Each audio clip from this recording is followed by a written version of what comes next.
It was even sometimes it was even inmates in there that were trying to win over prison guards, female prison guards, and they paid me to write letters to these prison guards on their behalf. And so what happened was that opened up my mind to the fact that I had a gift that I could really hone and use to my advantage. The same way I was writing short stories and letters for multiple individuals in there over and over. And even with the suggestions of a few individuals in there with me, I realized that I could write books. If I put my mind to it, I could actually write a full-length book. And so that's what I set out to do. And while I was on that unit in Austin, where I first started writing letters for individuals, that was my actual hustle. I wrote this book right here, Suicide Note. I wrote this book right here, Suicide Note by Matthew Daniels, on that unit. And I wrote this book right here, Thicker Than Water by Matthew Daniels, on that unit, literally. And so I remember being locked up with the individuals that I was writing letters for.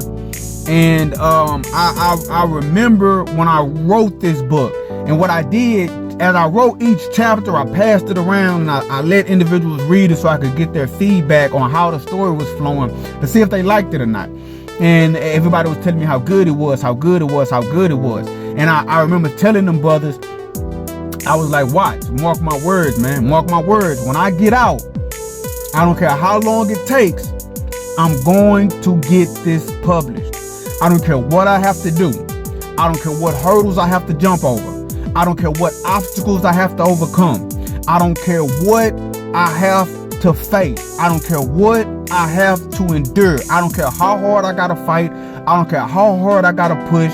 I don't care how determined I have to be. I'm going to get this published. And now today I actually have it published, and copies of this has been sold literally all over the world.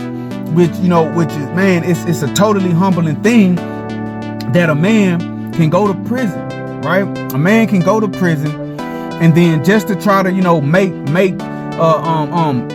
earn some food, some soups or some stamps or some meat packs. A man can start tapping into his natural talent and his natural abilities, writing letters for other inmates to initiate correspondence with their wives or girlfriends who they haven't heard from in months or even sometimes years.